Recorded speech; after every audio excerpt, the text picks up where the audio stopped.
Welcome, everybody, to the Week 10 NFL Look Ahead. I'm here with Adi Narang. I'm Christian Hardy, and we're going to just go through the first pricing of on the DraftKings slate of the Week 10 NFL slate. If you're not already, make sure you're following us on Twitter. We'll talk about all the things that we're playing: NFL, NHL, soccer, and obviously all the sports plus college sports and Adi sports bets. So all of that, there's our Twitter there, but.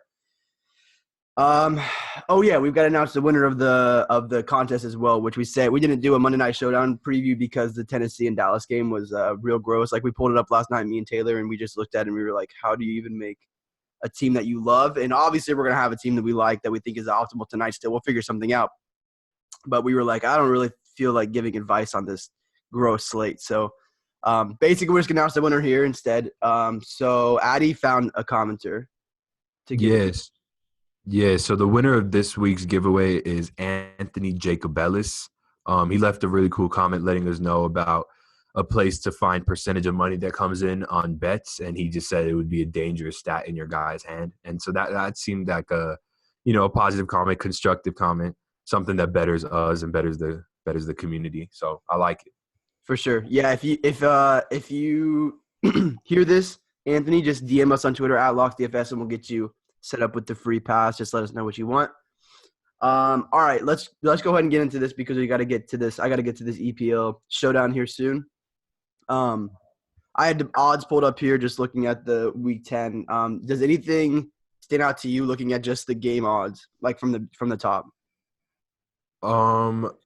Let me see, because Fantasy Lab hasn't yet updated as far as next week. Oh, got you. I know you like the Bucks Redskins. Yeah, Bucks are favored by 1.5. Okay, yeah, that's interesting. I mean, the fact that the Bucks are favored, probably still going to keep them in a positive game script. I mean, I should say negative game script, but positive for Ryan Fitzpatrick. I really like Ryan Fitzpatrick this week at 5.9K. I talked about him last week at 5.5K. There's this really cool stat that Evan Silva had where he just said that the Bucks quarterback, regardless of who it is the highest scoring quarterback in fantasy, higher scoring than Pat Mahomes, which is just crazy. It speaks to how friendly that system is for. If you look at Ryan Fitzpatrick, he only threw the ball 40 times last week. Yeah, that's actually true. Fantasy points? Yeah, that's actually true. That's crazy. Wow. Just every week, because when you think about it, man, Fitz has had massive weeks. Jameis has had big weeks. Like this is the Kansas City of the NFC, and no one really NFC. Yeah. I'm sorry. and no one really talks about it. Like Todd Monken, every time they try and run the ball with like Peyton Barber or Ronald Jones, they pick up like nothing, man. Their run game is bad. But every time they pass the ball, they're just ripping apart chunks. And this is a great matchup as well. I mean, we just saw Matt Ryan flame this Washington pass defense. These Washington cornerbacks have been getting ripped apart by boundary wide receivers the past couple weeks. I see Mike Evans' price has dropped 1.1K. That's wild to see Mike Evans at 7K, high volume, high upside receiver. But yeah, I'm really high on this Tampa passing game, and I will be for the rest of the season. Man, if Chris Thompson is back, this is the perfect Chris Thompson game. Versus Cleveland? No, Chris Thompson playing. No, they're playing the Bucks. Oh wait. Washington, yeah, for sure. This is a great Chris Thompson game. 5.4. I don't know if he keeps moving down or not, but that price is still nice. 5.4K, yeah, that's cheap. Is he due back or something? I mean, he was questionable this week, and then he was out on Sunday. So we'll see. We'll see if he comes back, but definitely a good spot for him. It's a good spot for Alex Smith. I mean, he threw for over 300 yards, which is not something you really see too much from Alex Smith, but he was forced to air it out versus Atlanta. He only threw for one touchdown, but he did throw the ball 46 times and put up over 20 DK points. He's got a great matchup. They should be trailing. And a lot of his pass catches are in good spots as well, which is always what you want to see. And he should have a fairly clean pocket for most of the game. I'm also looking at Andy Dalton at 5.8K. He seems underpriced to me as well. A home matchup versus New Orleans. A little caveat here, he probably will be out. AJ Green, who's doubtful and is supposed to be out a couple weeks. So that's obviously a boost to Tyler Boyd. But it is a downgrade on Andy Dalton as a whole. Wow, Tyler Boyd is priced up here. Holy. They got Yeah. him all the way. They got him max priced. Yeah, But I guess they got the AJ Green news before the prices right. came out. So Right. You could probably. I mean, I think 10 targets might be a minimum for Tyler Boyd this week if AJ Green's out, in addition to Tyler Eifert being out. John Ross is questionable. Yeah, John Ross should suit up because they had the bye week to kind of get him right. But I mean, if John Ross does suit up, he's also an awesome play as a deep threat in a game that should turn into a shootout, as we see lots of Saints games do. I mean, I don't even know who else is going to get targets on that team. Yeah, for sure. Another thing is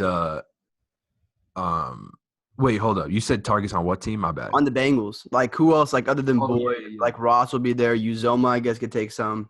Gio out of the backfield could take some. Is Gio back? He's questionable. Back, yeah. So, I guess Mixon, but he doesn't catch the ball that often. But he could become a sick play. I mean, who else are they going to throw to? Well, no, Mixon's a good play. He's been getting a few targets this week. I mean, recent weeks he's got 4, 7, 5, and 4 in the past 4 weeks. And he's an awesome play. I mean, but the thing with the Saints, man, is that run defense is for real. We saw them shut down Todd Gurley, which is unheard of. I mean, that Rams offensive line is the best in the league, and they really took it to him as far as between the tackles. Like, Todd Gurley couldn't get anything going, aside from one 20-yard rush. But I don't know. That's a tough spot for running backs. But again, I'm interested in that line though, Christian. Saints open as favorites, I'm assuming, but do you know about how big? Saints by 4. Over-under 55. Okay, so that's my bad. My internet is poor, by the way, because I'm in my house in Denver, so kind of bad. It hasn't gone all the way out yet, so we're good. Okay, awesome. But yeah, Joe Mixon's in play. Tough matchup, but he is sort of the underpriced running back because you see Kareem Hunt at 8.5, and then kind of up there is like Kamara, Gordon, and Gurley, and then there's a drop off between Mixon. So that definitely does make him viable. That's the highest total, I think, by quite a bit. I believe by like at least 4 points or so. Okay, for sure. But let's just to finish up quarterback. Yeah, for sure. I like Russell Wilson. He was kind of forced to air it out versus the Chargers, which was nice to see because it just seems like Seattle just doesn't want him to air it out. But he did throw the ball 39 times. And the most important thing is he did rush the ball 5 times for 41 yards. That's a boost to his game because this Russell Wilson of old was always one of the top price quarterbacks because he had that rushing upside. And he hasn't seen that this year. But when they were trailing, he did go back to it a little bit. So I like this. And I like that a lot. Yeah, I like the spot for a few of his pass catches that I'm sure we'll talk about. Also, man, there's this 6K range with Brady and Phillip Rivers. Phillip Rivers has been playing as one of the league's best quarterbacks recently, and no one's really talking too much about it. I mean, multiple touchdown passes in, I think, every game this season. Yeah. So he's been a beast. This Oakland secondary is nothing to be afraid of. The one bad thing is he probably will be will be leading by a healthy margin because this Oakland offense is atrocious. And this Chargers defense, despite missing Joey Bosa, has shown a pretty good pass rush in recent weeks as well. They were getting after Russell Wilson. They also had a defensive touchdown. And Tom Brady at 6K is interesting, but I think more interesting than that is on the other side of that game because Marcus Mariota, man, is sitting at 4.7K. Versus New England. I mean, that's a great spot. We've seen running quarterbacks have some success versus New England. Mariota, I mean, having a 4.7K running quarterback who has rushing upside is kind of a lock, low key, because you really don't get that much. And so I like the spot for him as well. We know that New England's secondary isn't too scary. That Tennessee offense isn't one you want to target, but they do have weapons with Corey Davis, et cetera. So I feel like with New England, the secondary is decent, but the D-line doesn't create any pressure. Right. That's actually so they always have time. That's very true because McCourty and Gilmore are solid options at corner. Right. But like last night, it felt like every time Rodgers had plenty of time, but he just couldn't find anyone. Right. A lot of times. So. I could see that for sure, and that could lead to a lot of scrambles for Mariota. Right. And we also get a Dion Lewis revenge game, which we'll get into, but he's also in a good spot, not only for this showdown that is coming up, but for Week 10 as well versus the Patriots. Definitely. I think that's all I'm really looking at quarterback. I know that was a lot. No, you're good. I mean, I guess I should mention Sam Darnold. A lot of people might not even see him. He's 4.5K home versus Buffalo. 7 of his 9 results have been good enough for value at 4.5K. So, And he gets I mean, Buffalo. yeah. And Buffalo's got they got a good cornerback in Tre'Davious White. They got a decent defense. But we saw him hit value at 4.5K versus, Jacksonville, Chicago, other tough defenses. So at 4.5K, I mean, 10 points doesn't sink you. So that's definitely a decent play if you really want to pay down at quarterback. Right. On to running back. Obviously, the first thing that I noted was just the fact that you have to actually decide on your running back one this week. Like, getting 2 of these guys in is actually going to be hard because of their prices. They bumped them all up. Right. Kamara 8.7. They finally priced all these guys out of the 7K. Yeah, and 2 of them are because probably the matchup. Like, Hunt's playing Arizona and Melvin's playing Oakland. Actually, all of them are because of the matchup. I mean, they all have good matchups under Gurley. Like, amazing, like incredible matchups. Cincinnati's defense is been banged up all year. Oakland can't stop anything. I mean, they let Nick Mullins pass all over them. Arizona, that's going to be – the Chiefs will lead. Sorry about that. The Chiefs will lead this whole game. So, let me put my headphones in a while. But, yeah, what do you think you'll go with – like, where do you think you'll go with these running backs? And we don't really know what value open up a wide receiver completely yet because that pretty much determines what you can do at running back. But I imagine it'll be harder this week with no trades happening, you know? Right. Yeah, so I like a lot of these options. I mean, obviously. I think this week, though, seeing all these running backs so closely priced to Todd Gurley really just has me plugging in Todd Gurley. This Seattle run defense isn't really anything. I mean, they're ranked 6th in the league, but we've seen teams have success on them running the ball. And Todd Gurley's just no average running back. You know, they're Seattle's 12th in the league in passing to running backs. So, like, I would probably just jam in Todd Gurley as far as all these top options. But obviously there's merit to – because all these other guys, you know, like Melvin Gordon's an awesome play. Eckler's there. Kamara's an awesome play, but Ingram's there. The good thing about Kamara is the fact that he has sole control over these goal line carries. Yeah. That's the biggest boost to Kamara's value besides the obvious passing upside is the fact that he's getting all the goal line carries. I mean, we saw him score 3 touchdowns just versus the Rams. Yeah, the Rams yesterday. So I like Kamara here. I agree with what you said about Kansas City. They should be leading this entire game. But Kansas City is the team that we lost him. Especially at home. They tend to punish teams. So I think the touchdown equity for Kareem Hunt is extremely high. We saw him have a 3-touchdown game as well. I think 2 touchdowns is well within the realm of possibility for Kareem Hunt. Probably an expected outcome, low key. And it feels like Kamara is kind of priced to his ceiling compared to the other guys. He is. He's priced to a ceiling with Mark Ingram there because Mark Ingram did lose a fumble, but it didn't really affect too much as far as he still got carries later, and he's such an integral part of their game plan as far as establishing that run game. So I don't think we'll ever see him like kind of get phased out at all. I mean, he's still got 9 carries, you know. But yeah, I think he is priced to his ceiling for being in what is between the tackles timeshare. And Melvin Gordon, I mean, he's an awesome play as well. This is the first time we've had – oh, go ahead. Sorry, my bad. Yeah, it seems like Melvin's also priced to a ceiling as well because a lot of these guys are just so like they're priced to their ceiling because of their touchdowns. Like Melvin Gordon has, 10 touchdowns this year, and that might be the least out of all these guys. Gurley's got 16. Kamara's got 12. Hunt's got probably like 13. Yeah, so all these guys are like getting their points from touchdowns, so that's why you see them so priced high. If you expect the touchdowns to regress, which they probably wouldn't in this matchup, then there's merit to fading them. If you were to fade them and pay down, I don't know if we want to jump there right now, but I think I'm just itching to talk about Duke Johnson right now, bro. One guy I was gonna say in the middle. I mean, we talked a little bit about Mixon, but also this is the first time I've had James White on a main slate in a minute. And actually, that is true, yeah. And he's been like so heavily involved in their offense, like especially now that they have Cordero Patterson's their running back 1 or whatever. I mean, they're basically the timeshare in the backfield rather than White getting like 4 carries a week. He's getting like 12, like 10 to 12 now. You would think. So right. Especially if they're playing with the lead. Right. But they love play. And Um, I think also Patterson got more carries second half yesterday because White got injured, I believe, which I think he's going to be fine. But right. White got hurt for one drive, and then that was the drive that Cordero had those 5 carries for 50 yards and a okay. touchdown. That was White limped off like earlier in that drive. But I think Sonny Michel should be back this week. Forgot about that. He was supposed to play. I mean, he was expected to play last week, so he should be back, which will cut into White's between the tackles carries. So that probably makes him a little priced up. But then again, you could probably still project James White for another 8 to 10 targets, and that alone would make him playable as like a wide receiver almost. And those are all also pretty high value targets in like the red zone and stuff like that.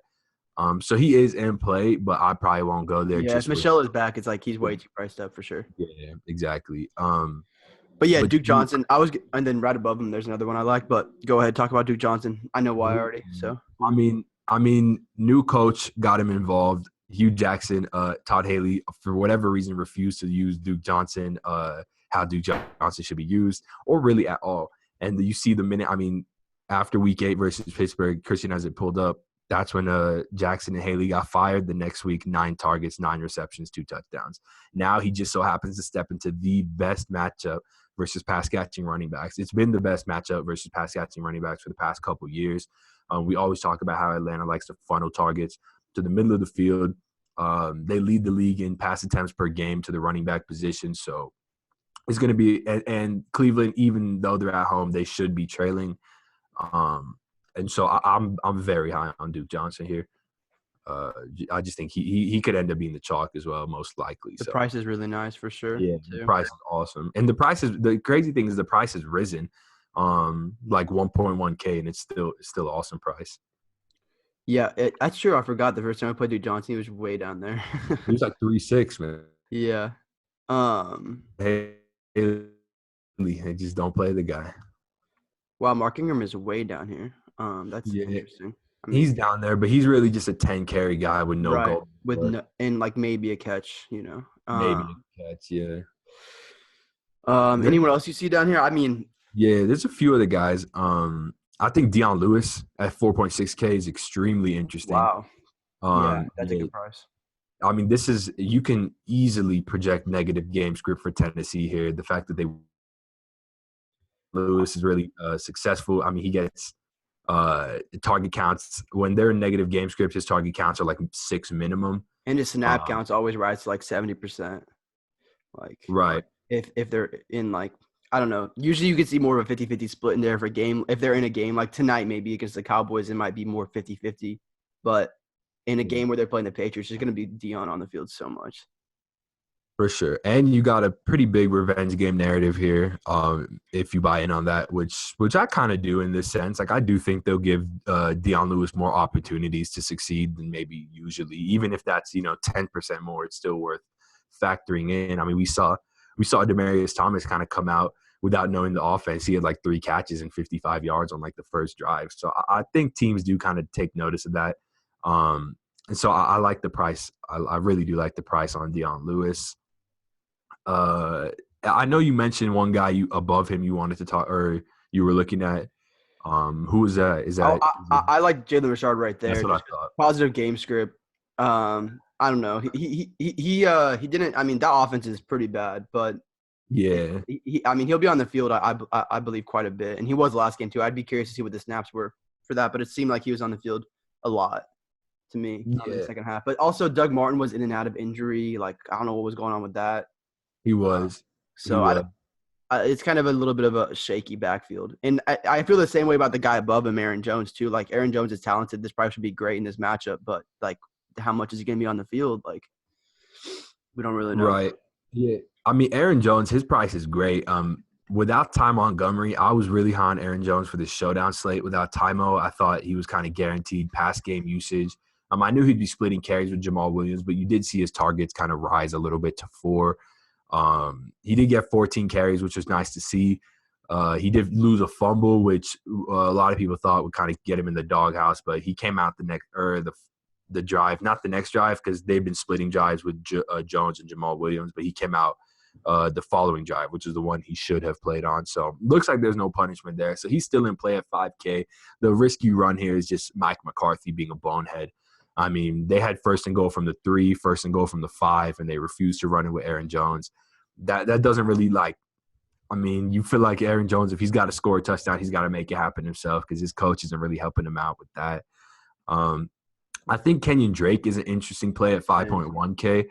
He's priced right above Aaron Jones, but this is another spot where you can expect Green Bay to take a pretty sizable lead versus Miami and force Miami to throw the ball a lot. And Kenyon Drake is their pass-catching running back. He's the most talented player on this team as well, really a super talented player in general. And so I love the idea of getting Kenyon Drake in good game script versus a Green Bay defense that is nothing to fear. I would say out of all these guys, I think they're all a little bit reliant. I mean, to an extent, they're all – I would say Aaron Jones is the least but like these 4 right here. And I would say Duke Johnson's probably the least amount of game script dependency just because they're going to pass the ball against Atlanta. Like they're going to – they're not just – I don't know. It seems like he's the one who seems the safest out of these guys to me, but – yeah. What is the what's the spread on that game? I would assume that Atlanta's not that big a favorite. 3.5, yeah. It's like 3.5. I think that seems about right. I mean, it's still good game script for Duke Johnson. And the thing with him is we don't really need them. It's not a risk of him if they don't fall behind 14-0, we're not going to see Duke Johnson at all. They'll still throw the ball to him regardless. It's a good matchup and it's something to take advantage of. And we can count on the new coaching staff to take advantage of stuff because previously we couldn't count on Hugh Jackson to take advantage of obvious situations. But I think we can with this new coaching staff. All right, let's move to receivers. Yeah, man. I think that's good. Yeah, let's do receivers. Go ahead. I don't really know. There's at the top. I'm just pulling this up for the first time, literally. Sure, me too. I think the price you want to. I guess we can start by talking about the top guys. The top 2 right there. I mean, you got Julio. Julio finally scored a touchdown this week. Yo, you know what sucks is I was gonna tweet out right before lock that this is the week Julio scores a touchdown, but I ended up not tweeting it. But he was priced at 7.9K last week versus a Washington team that's just been ripped apart by boundary wide receivers. Josh Norman has not been fearful in coverage this year, so I like Julio a lot. Julio's gonna draw Denzel Ward, who's proven to be a shutdown cornerback this year. But again, anytime you get Julio Jones one-on-one. We probably know safety help over the top. You got to like that matchup. Similarly good spot for Michael Thomas. We saw him explode with 90 yards coming or 80-something yards coming on one play at the end. So, I mean, he's in a great spot as well. He's got a banged up Cincinnati secondary. They're missing 2 of their key linebackers. I mean, they're just a mess in general. This Saints offense should have no problem moving the ball. And I think Michael Thomas is going to be a part of that. But for me, I think the 7K range of wide receivers is really interesting, right at 7K. I think Mike Evans, I know we talked about him, but same reason, Washington versus perimeter wide receivers. And Mike Evans was priced at, wasn't he 8.1K last week? I believe he was 8.1K last week. Yeah. So the fact that you just see a guy with a 1.1K price drop, I mean, I don't know. Mike Evans hasn't been this cheap in a while, man. So, and you literally just said that Washington gets burned by boundary receivers. So yeah, badly too, man. So I think Fitz showed the willingness to target Mike Evans. I mean, he targeted him 10 times, only completed 1 pass, but I watched that game and there was a lot of circumstances that went into that, good defensive plays on behalf of those Bucs wide receivers. Dante Jackson is going to be a cornerback for Carolina that we're going to talk about for a long time, by the way. But Mike Evans as pairing him with – oh, go ahead. Sorry. Yeah, no, Mike at 7 and then Keenan Allen at 7-1. Keenan Allen's a guy who's historically broken out in the later halves of NFL seasons, starting around November. He starts breaking out for real, and we kind of saw that happen last week. I mean, they were in positive game script as well. He still got 10 targets, went well over 100 yards. Also got 2 rushing attempts, which kind of is a boost to his, I guess, floor if you want. And he got 4 2 weeks ago, so I don't know. Yeah, and he got 4 2 weeks ago. I mean, it's sort of like that Robert Woods, that end-around rushing role. I mean, it's like there are points to be had there, and if you hit your blocks, you could spring a big one. So it's definitely worth noting. But those two guys are really interesting to me, especially Mike Evans. We already touched on Tyler Boyd above that. My thing I'm curious on with Allen is just if he'll continue to have like a big target share in the offense, because it seems like he had been diminishing, and that this week was a big boost up for him in that. So hopefully it stays that way. For sure. I'm going to be itching to target Keenan Allen in a game that the Chargers are projected to be competitive in. Right. I'm going to be itching to target him because his thing is the Chargers are a good team, man. They've just been getting out to leads. They got Melvin Gordon in the red zone that kind of operates in a Todd Gurley-esque kind of role where he just kind of hogs the touchdowns. But Keenan Allen's one of the more talented receivers in the league. He's arguably the best route runner in the league, up there with DeAndre Hopkins. So he should flame an Oakland secondary who is absolutely atrocious. I think Keenan Allen should really have a big game, even if they get out to a big lead and sit on the ball for the last quarter or so. I'm trying to think of, you mentioned Russell Wilson. Is there anyone on Seattle that you would target? I mean, Doug Baldwin is here at 5'2". Yeah, I like Doug Baldwin a lot. One concern on Doug Baldwin was that Russell Wilson was forced to air it out 39 times last week, yet Doug Baldwin only drew 4 targets. The positive is he did gain 77 yards from those 4 targets, but I do think that we can assume that target share will increase a little bit since Doug Baldwin has been Russell Wilson's like ideal preferred weapon for the past couple years now. So I love Doug Baldwin in what should be negative game script, which is, again, a positive for Doug Baldwin because they should be trailing. I like that spot a lot. I really like Larry Fitz here at 5.4K. We've seen Kansas City. Kansas City defense is a lot better at home. They give up sub 20 points per game at home, yet over 30 points per game on the road. And we've seen Kansas City sort of shore up their slot cornerback issues that they had earlier in the year. But Larry Fitzgerald got a new coach a couple weeks ago. He talked about wanting to get him the ball more. If you click on his name, that kind of did happen. He got 12 targets last week, a lot of really high-value targets, a lot of deep balls, a lot of end-zone targets. He converted 8 of them for over 100 yards and a touchdown. And that's Larry Fitz of old. I think Larry Fitz, I've been saying it for the past couple of weeks. I think he's still got a lot left in the tank. So I'm interested in Larry Fitz here. Aside from that, man, I think there's a case to be made for Deshaun Jackson at 4.9 for the same reason. Mike Evans, perimeter wide receivers versus Washington. Let's see. What else do we got around here? We kind of skipped this 6K range. Yeah, we skipped the whole range there for sure. But Jarvis Landry, he's a really interesting option in this range as well. Like we talk about, guys who run their routes in the middle of the field versus Atlanta tend to go uncovered. That includes slot wide receivers, tight ends, and pass-catching running backs, of which Jarvis Landry is a slot wide receiver. So I think we should expect a boost in targets for him. I think he'll, as opposed to that sort of 7 target range that he hit, I think we'll see him get closer to that 12, 15, 10 range. I guess the emergence of Duke Johnson might sort of put a slight dent in Landry's target position, but I don't think it's too worrisome. I think Jarvis, he is sort of the 1A in this option, so I think he'll get his. I mean, in general, the price is really nice for the target share that he gets on that offense. Right, for sure. If you look at it based on that, it's definitely a really nice price. For sure. Anything lower than that you want to talk about? Let's see. Let's go dumpster diving. I mean, I still don't feel like we have a solid Seattle target, but I don't know if we can depend on any of them. Like, you know what I mean? Like, are any of them going to be like cash game options, for example? Like, I don't Tyler know. Lockett's at 4.8 here too, but I mean, this is a guy who his target share has been pretty wobbly as well. So yeah, I think if I were to pick one, they're all pretty similarly priced. That I'll just go with the tried and true Doug Baldwin, even though if he's a little dusted, I think I'll still give him a shot. I mean, we saw David Moore; he got 7 targets last week for them. So I mean, if that stays, then I think David Moore is interesting at 3.9K as well. He's a guy who scored touchdowns the past 3 weeks. I think 4 touchdowns in those past 3 games. So he is kind of there. They do look to him in the red zone, so he also is a good play. And 3.9K is a really solid price for him as well, actually. aside from that, I'm really trying to go dumpster diving here. John Ross, if he plays and AJ Green sits, is also in play. Yep. Oh, Maurice Harris. I should talk about Maurice Harris, man. He got 12 targets last week, 10 catches. He went over 100 yards, put up 25.4 DK points, and now he's stepping into one of the best matchups that you could ask for versus Tampa Bay. The only problem here is that these Washington pass catching options are pretty tough to trust. So yeah, I think that's really it as far as these cheap guys. I'm sure more will open up as the week goes on, but that's why you should subscribe to locksdfs.com because we will have them.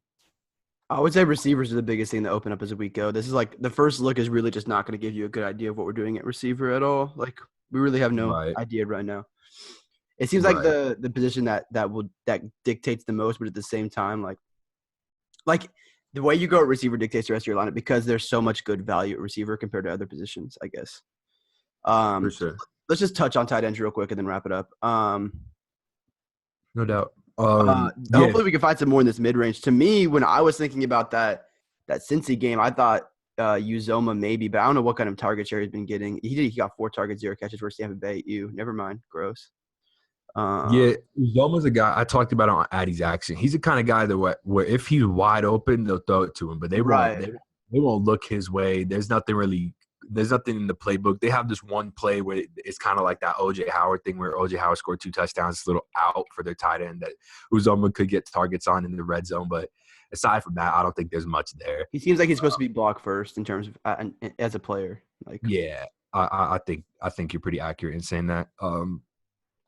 I like this price on David Njoku at 4.2K. Again, the same thing. Guys who run their routes in the middle of the field versus Atlanta. We've targeted Atlanta with tight ends, slot wide receivers, and pass catch. And Njoku's a tight end, so like the spot for him as well. Jordan Reed, he got hurt or somewhat like he got a little banged up in that last game, and we saw Vernon Davis kind of take on a bigger role. So either one of those guys, they have a great matchup versus Tampa Bay. Vernon Davis got 7 targets last week. He caught 5 of them for 62 yards, and he's priced at 2.8K. So if Jordan Reed were to sit for whatever reason or is even limited in whatever sense, I think you can get away with playing Vernon Davis. I know I got away with playing Vernon Davis in cash once, so I think I got him in that Carolina game, 3-3 with a touchdown. So I think he's in play. I mean, he's talented. And there's just not a lot of – I mean, there are options on that pass game, but Alex Smith is the check down king. So I think a lot of these low A-dot guys are who you really want to go after. It's really crazy how gross tight end has become. Yeah, it's not great. It's not great this week, man. I'm looking around here. Maybe you could get away with Ricky Seals-Jones at 3K. That's what I was just going to say, yeah. I mean, he's sitting at 3K. Kansas City, I believe, is 27th in the league versus tight ends. Again, they're better at home. They're much better defense at home in general. I think that home field advantage is very, very real in KC. So it is a tough matchup. And this offense they'll probably have a decent time or decent trouble moving the ball. Right. Chris Herndon is a guy who's been sort of a lot of sharp DFS guys are waiting on him to break out. He sort of did last week in a really, really good matchup versus Miami. He got four targets. He caught all 4 of them for 62 yards. He's in play. He's got a tougher matchup versus Buffalo, but he's in play, and you can stack him up with his quarterback for less than 8K. So if you want to do that, I think I think there's merit there in GPP. Speaking of Miami being ripped apart by tight ends, Jimmy Graham is also in play. He's sitting at 4.6. We saw him catch a touchdown last week, which is really nice because he's been short just a few couple weeks. Or a few of the weeks prior, he got tackled at the 6-inch line like a couple times. I know because I rostered him. So I think Jimmy Graham he's a good play as well. This Miami matchup might be the best matchup versus tight ends as it's emerged in the past couple weeks. But yeah, I think that might be it. Jack Doyle seems cheap as well at 4.3K. He took over that tight end 1 role. Eric Ebron kind of went back to nothingness. And Jack Doyle, I mean, I think the tight end for Aaron Rodgers and the tight end for Andrew Luck, and maybe the tight end for like Jameis Winston or someone, those are some of the most valuable positions you can get. So I think getting Jack Doyle at 4.3, he's got really high touchdown equity. and he sort of avoids those cornerbacks in Jacksonville. So I like him. Yeah, Luck loves his tight ends. Yeah, Luck loves his tight ends. So that's probably it, man. I think that's Cool. a good enough job as far as tight end for the start of the week. All right, just to wrap it up. Thanks so much for listening. We're from locksdfs.com. We have lineups, cheat sheets, everything you need to make your DFS lineups. It's just locksdfs.com. There's week passes, there's season passes for NFL, NBA, NHL. We've been killing NBA and NHL. We've been killing NFL too, but mostly NBA and NHL it's NBA and NHL feel like they're going so much better because it's every day, or like you see the result every day. But, The fact that NBA has won 7 straight slates on DK, NHL has won 8 of the last 9 on DraftKings, and the one we lost, we bubbled out. FanDuel were 7 of the last 9 in hockey and 6 of the last 9 in basketball. So, we're crushing these everyday sports. So if you want to join the team, and just kind of get with the grind, get a season-long pass and hit us up to get in our season-long Slack chat as well, because it's popping. And then do you guys have the name of the winner? Or no? Say it again, man. Do you still have the name of the winner who won the giveaway for this season? Oh, yeah. Let me pull it back up real quick. It is Anthony Jacob Ellis. All right. So him, and remember that anyone who comments, subscribes, and also follows us on Twitter, which I mentioned at the beginning of the podcast, you have a chance to win a season pass from us every week. NFL or NHL, whatever sport you want, you get the season pass. If you comment, we pick a random commenter every week. So make sure you comment on the video with your favorite play this week that you're looking at so far, or maybe the team that you're looking to stack, or whatever it might be. We're always reading the comments.